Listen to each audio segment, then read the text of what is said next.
Et c'est ça que les gens te racontent dans ton cabinet, par exemple. Exactement. Donc, alors après, en fonction de la clinique, déjà, ça peut donner une idée.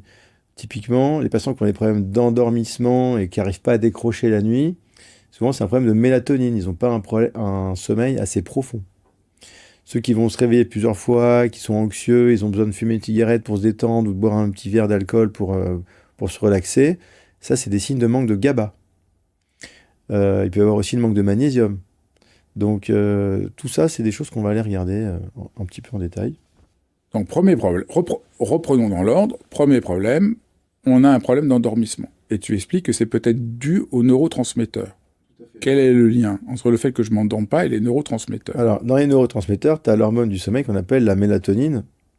Donc, très souvent, les patients qui ont un problème d'endormissement et qui ont un sommeil superficiel, ils n'arrivent pas à décrocher, c'est parce qu'ils ont un sommeil qui n'est pas assez profond. Donc, dans ces cas-là, on peut leur proposer de prendre un peu de mélatonine, et il vaut mieux la prendre sous forme sublinguale, puisqu'elle sera mieux absorbée. Moi, c'est ça qui a changé ma vie, là. On m'avait dit, je prenais de la mélatonine, ça ne faisait rien. En comprimé. Et tu m'as expliqué pourquoi la mélatonine sous forme de comprimé marche beaucoup moins bien. Parce qu'elle passe par le foie et que tu as 30% seulement qui va être efficace. Donc il y a une grosse perte d'efficacité de la mélatonine quand elle est prise par voie orale, parce qu'elle se filtre hépatique, alors que quand tu la prends par voie sublinguale, sous la langue, ça passe directement dans la circulation. C'est pas juste la réponse, c'est comment le faire, quand le faire. Ouais. Parce que alors, c'est pas juste mélatonine, tu expliques très bien comment il faut la prendre, à quel moment.